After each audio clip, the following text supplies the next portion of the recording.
Hello. कैसे हैं आप सब? उम्मीद है कि आप सब बहुत बढ़िया होंगे। और आज है हमारा लेक्चर नंबर 5। इससे पहले हमने लेक्चर नंबर 4 बनाया था और लेक्चर नंबर 4 में और 5 में दोनों में ही हम जो डिस्कस करने वाले हैं वो कुछ रिलेटेड से चीजें हैं। हमने जो 4th लेक्चर है उसमें ये बात की थी कि किस तरीके से इंडिया का हैंडीक्राफ्ट बिल्कुल तबाह हो गया था। इंडिया की जितनी भी इंडस्ट्रीज थी वो सारी बैठी हुई थी। कैपिटल गुड की तंगी हो रही थी उस टाइम पर। सिर्फ हैंडमेड गुड्स ही थे जिनको भी ब्रिटिशर्स की डिस्क्रिमिनेटिंग टैक्स पॉलिसी ने पूरी तरीके से खराब कर दिया था। और आज हम अपने लेक्चर नंबर 4 में बात कर रहे हैं foreign trade under British rule. तो जो लोग पहली बार देख रहे हैं उनके लिए मैं ये चीज बता दूं कि जो ये आज का हमारा टॉपिक है पूरा का पूरा, ये टॉपिक लेक्चर नंबर हमारा 5th चल रहा है और हमारा चैप्टर नंबर 1 चल रहा है इंडियन इकोनॉमिक डेवलपमेंट का, ये उसमें से है।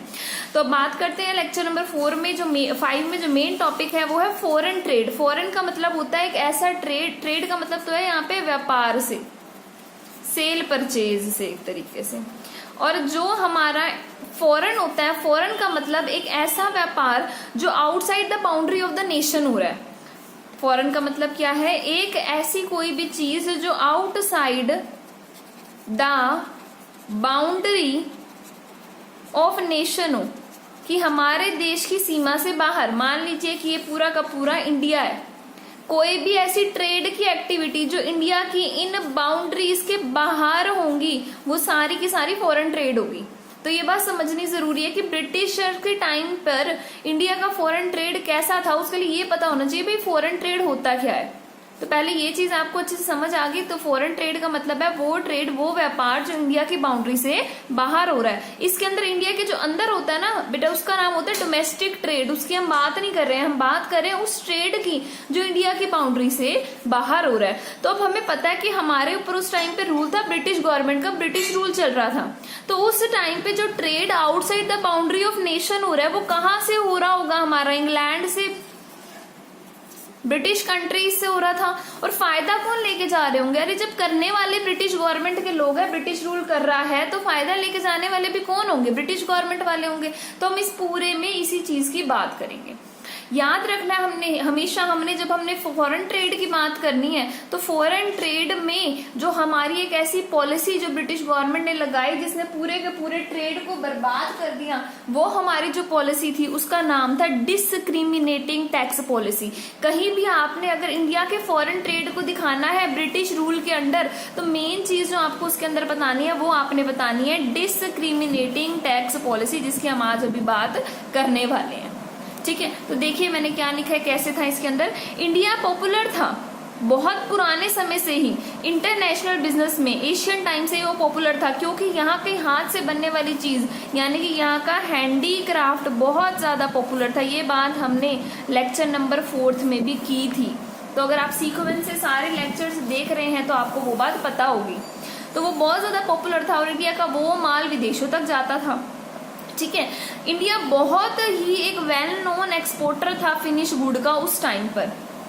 ठीक है, लेकिन ब्रिटिशर्स ने क्या किया, हम जो फिनिश गुड के एक्सपोर्टर थे हमें फिनिश गुड्स का एक्सपोर्टर नहीं रहने दिया, हमें रॉ मटेरियल का एक्सपोर्टर बना दिया। कैसे बना दिया? उन्होंने क्या किया, उन्होंने आकर ये देखा कि इंडिया के अंदर कच्चा माल बहुत बढ़िया है। ब्रिटिशर्स ने ना 2 चीजें देखी, मोटे तौर पे बात की जाए तो कौन कौन सी 2 चीजें देखी? पहली देखी कि इंडिया के पास रॉ मटेरियल बड़े एम्पल अमाउंट में है और बहुत बढ़िया है, अमाउंट भी ज्यादा और क्वालिटी भी अच्छा है। पहली चीज उन्होंने ये देखी। दूसरी चीज उन्होंने क्या देखी कि इंडिया की जो पॉपुलेशन है, उन्होंने उस पॉपुलेशन को किस नजर से देखा कि भाई ये हमारे लिए बहुत बड़ी मार्केट है। तो ये जो फॉरेन ट्रेड है उसमें उन्होंने ये 2 चीजों के फायदे उठा लिए।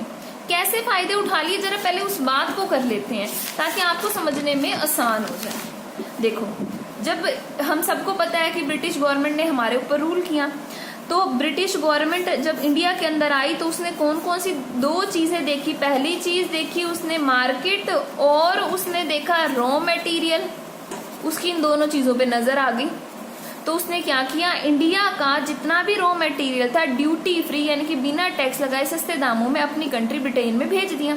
और ब्रिटेन में उस रॉ मटेरियल को कन्वर्ट किया फिनिश गुड। ब्रिटेन की इंडस्ट्री बहुत चल पड़ी और उसको उठाकर भेज दिया इंडिया के अंदर, वो भी ड्यूटी फ्री, बिना टैक्स के। तो अब जब इंडिया में वो गुड्स आ गए ड्यूटी फ्री होकर, तो सब लोगों ने वो गुड्स खरीद लिए। उसके पीछे रीजन क्या था कि अगर इंडिया के प्रोडक्ट को एक बंदे से दूसरे बंदे तक, यानी कि प्रोड्यूसर से कंज्यूमर तक पहुंचाना है, तो उसके ऊपर हैवी टैक्स लगा दिए जाते थे। लेकिन अगर वही गुड्स एक्सचेंज जो होने वो ब्रिटेन के बी गुड्स हो, यानी कि ब्रिटिश गवर्नमेंट के बनाए हुए गुड्स हो, ब्रिटिशर्स के गुड्स हो, तो वो ड्यूटी फ्री थे। तो हम इंडियंस ने क्या देखा, भाई जो सस्ता है वही ले लेते हैं, गरीब देश, ठीक है, तो हमने सस्ती चीजों को लेना शुरू कर दिया। और उसके साथ साथ इससे क्या हुआ कि जो इंडिया की जो पॉलिसी थी, ये जो पूरे टैक्स का सिस्टम है, इसको बोलते हैं हम डिस्क्रिमिनेटिंग टैक्स पॉलिसी। क्या बोल देते हैं, डिस्क्रिमिनेटिंग टैक्स पॉलिसी। भाई कच्चा माल ब्रिटेन जाएगा भी ड्यूटी फ्री, पका हुआ यानी कि फिनिश गुड आएगा भी ड्यूटी फ्री, पर इंडिया का अपना गुड इंडिया के अंदर अगर बिक रहा है तो उसके ऊपर हैवी टैक्स। इंडिया का अगर गुड उठा के विदेशों में हमने बेचना है तो उसके ऊपर हैवी टैक्स। तो भाई इंडिया की गुड्स को मार्केट कहाँ मिली, एक तो कच्चा माल नहीं मिला, कच्चा माल सारा का सारा देश से बाहर, ऊपर से इंडिया के गुड्स को मार्केट ही नहीं मिली। अपनी मार्केट तो उसने खोई, विदेशों में भी मार्केट खो दी, क्योंकि उनकी जो टैक्स की पॉलिसी थी उसने हैवी टैक्स लगा दिया। तो अब अगर आपको ये पूरी डिस्क्रिमिनेटिंग टैक्स पॉलिसी अच्छे से समझ आ गया तो अब मेरे को समझाना कम पड़ेगा आपको। तो जी पहुंच जाते हैं, हमने डिस्क्रिमिनेटिंग टैक्स पॉलिसी तक हमने बात कर ली थी।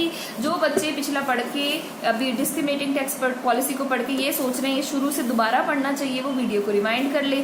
हम आ जाते हैं अपने यहाँ के 4 पॉइंट पर। मैं दोबारा इसलिए नहीं बता रही, सेम चीज दोबारा बताने में वीडियो खाम में लंबी हो जाती है।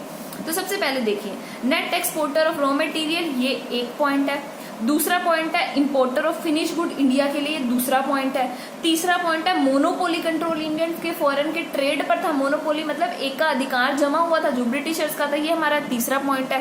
चौथा पॉइंट है हमारा जो सरप्लस ट्रेड था, जो ट्रेड के फायदे थे वो ब्रिटिशर्स लेके जा रहे थे। तो हमने इस 4 पॉइंट के अंदर अपने इस टॉपिक को पूरा करना है। दोबारा देखिए, पहला है net exporter of raw material, दूसरा है इंपोर्टर ऑफ फिनिश गुड, तीसरा है मोनोपोली कंट्रोल, चौथा है सरप्लस ट्रेड का बेनिफिट किसको जा रहा है, हमारा ब्रिटिश कंट्रीज को। तो सबसे पहले पॉइंट को हम यहाँ पर अपना पढ़ते हैं। पहले पॉइंट में क्या लिखा है, net exporter of raw material, colonial exploitation यानी कि ब्रिटिशर के रूल के अंदर इंडिया की इकोनॉमी एक्सपोर्टर बन गई रॉ मटेरियल की, या फिर हम कहते प्राइमरी प्रोडक्ट्स की, लाइक रो, जूट एक्सेट्रा, सिल्क एक्सेट्रा।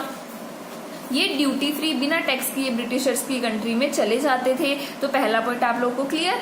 अब आगे जाओ अपने सेकंड पॉइंट पे, net importer of finish good, India में इंपोर्ट होने लग गई क्या चीजें, फिनिश्ड गुड्स।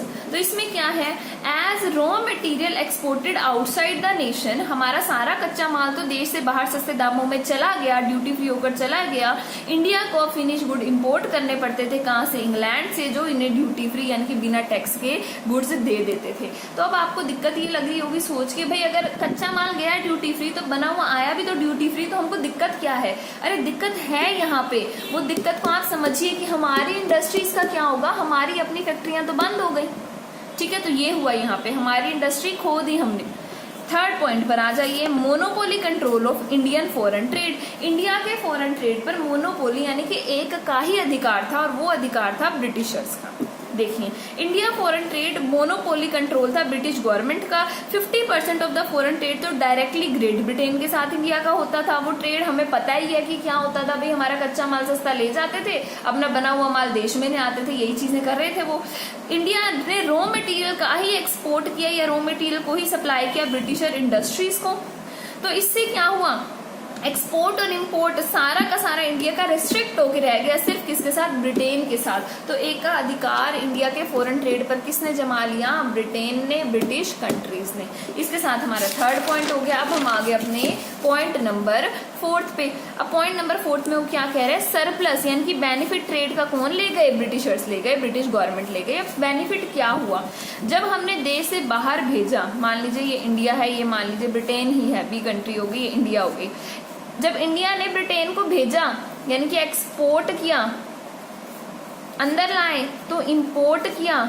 इस एक्सपोर्ट इंपोर्ट में इंडिया का जो बीओपी था, बैलेंस ऑफ पेमेंट थी, जो आप मैक्रो इकोनॉमिक्स में पढ़ चुके हो, यानी कि वो खाता जहां इंपोर्ट एक्सपोर्ट को लिखा जाता है, उसने हमें पॉजिटिव रिजल्ट देने शुरू कर गए। क्यों, हमारा एक्सपोर्ट क्या था, ज्यादा, तो हमें तो फायदा हुआ वहां पर, क्योंकि माल बेचा बाहर जाके ज्यादा तो इसका हमारे देश को फायदा मिला, पर जितना फायदा मिला वो सारा का सारा हमारा ब्रिटिशर्स के ऊपर खर्च भी हो गया। तो ले दे के हमारे हाथ में कुछ नहीं बचा, हमने अपनी इंडस्ट्री खो दी और जो ये एक्सपोर्ट इंपोर्ट के फायदे हुए वो भी ब्रिटिशर्स के ऊपर ही लग गए। तो देखिए क्या है, ब्रिटिश रूल के अंदर एक्सपोर्ट ज्यादा थे, इंपोर्ट कम थे। ब्रिटिश डिजाइन की अगर हम बात करें तो यानी कि हमारा बैलेंस ऑफ ट्रेड बोल दीजिए, बैलेंस ऑफ पेमेंट बोल दीजिए, वो फेवरेबल था। हमारे एक्सपोर्ट ज्यादा थे और इंपोर्ट क्या थे जी, कम थे। लेकिन जितना भी हमें फायदा हुआ सारा का सारा एडमिनिस्ट्रेशन ने ले लिया, एडमिनिस्ट्रेटिव बनाने में ले गए। कौन? ब्रिटिश गवर्नमेंट, या फिर अपने लड़ाई झगड़ों के खर्चों में उन्होंने लगा दिए। इससे हमारा जितना भी हमारी वेल्थ जो हमने इस एक्सपोर्ट इम्पोर्ट के चक्कर में कमाया वो हमारा सारा का सारा वेस्ट हो गया। हमारा इन्वेस्टमेंट तो कहीं हुई नहीं, यानी कि फायदे तो हमें कहीं मिले ही नहीं। All such led to poverty and backwardness, इस सब की वजह से सिर्फ पुअर्टी और बैकवर्डनेस ही इंडिया को मिली। अब हम एक इंपॉर्टेंट टॉपिक कर रहे हैं जो है स्वेज कैनाल, काफी ज्यादा इंपॉर्टेंट है। इसको हम बेसिकली अपने सेकंड पॉइंट मोनोपोली कंट्रोल के साथ लिखते हैं, बट यहाँ पर मैंने आपको लास्ट में बताया है ताकि आप ध्यान ज्यादा दें। स्वेज कैनाल क्या थी? स्वेज कैनाल बेसिकली एक वाटर बॉडी रूट था जो किसके बीच में था? इंडिया और ब्रिटेन के बीच में। इंडिया और ब्रिटेन के बीच में इसे 1869 में खोल दिया गया। इसे क्यों खोला गया? ताकि जो इंडिया का जो रॉ मटेरियल ब्रिटेन जा रहा है या जो ब्रिटेन के गुड्स इंडिया में आ रहे हैं उसको अफ्रीका के थ्रू होके ना आना पड़े। अफ्रीका के कंटिनेंट को बीच में से छोड़ने के लिए छोटे रास्ते को अपना लिया गया। इस छोटे रास्ते को अपनाने से सारा का सारा फायदा और ब्रिटेन को हो गया, क्योंकि अब इंडिया के गुड्स सीधा ब्रिटेन चले जाया करते थे। मोनोपोली उनकी क्रिएट हो गई। तो आप मोनोपोली के अंदर भी को जोड़ करके लिख सकते हो। देखिए मैंने क्या लिखा है, this canal served as direct route, सीधा रास्ता बन गया शिप्स का। वाटरवे है तो शिप्स चलेंगी इंडिया और ब्रिटेन के बीच में। उन्होंने अवॉइड कर दिया अफ्रीका कंटिनेंट इतना लंबा रास्ता काट के आने की अब जरूरत नहीं है, जिससे कोस्ट और घट गई और ब्रिटिशर्स के प्रोडक्ट और सस्ते और एफिशिएंट हो गए, कोस्ट इफेक्टिव बन गए। तो सारा फायदा अभी भी ब्रिटेन को हो गया और ये खोली गई थी 1869 में। इसी के साथ ये हमारा लेक्चर खत्म हो गया। इसको हमने पहले पढ़ लिया था। तो अब हम अपना नेक्स्ट बनाएंगे लेक्चर नंबर 6 जो कि होगा अब अगले टॉपिक पे। So please stay connected. Series wise हमारे सारे के सारे लेक्चर्स आ गए हैं 1 to 5 तक। हमने फर्स्ट जो अपना लेक्चर बनाया मैं आपको बता देती हूँ, वो colonial exploitation of Indian economy under British rule पर बनाया था। सेकंड हमने feature of Indian economy on eve of independence पर बनाया था। Third agriculture sector on the eve of independence पर बनाया था। Fourth industrial sector on the eve of independence पर था। और अब हमारा आज का fifth foreign trade under British rule उसके ऊपर था। इस तरीके से हम 3 और वीडियो बना करके अपने चैप्टर नंबर 1 को कंप्लीट कर लेंगे और उन 3 वीडियो के बाद एक हमारी ब्रीफ वीडियो आएगी जिसमें हम पूरे चैप्टर को कंक्लूड करेंगे। इंडियन इकोनॉमी का पहला chapter Indian economy on the eve of independence, यहाँ पर हमारे 5th लेक्चर के साथ हमारा मोर देन हाफ इसमें कवर हो चुका है। तो स्टे कनेक्टेड, बेल आइकन को प्रेस रखिए, चैनल को सब्सक्राइब कीजिए ताकि आपको पूरी इंडियन इकोनॉमिक्स अच्छे से हो जाए। Thank you.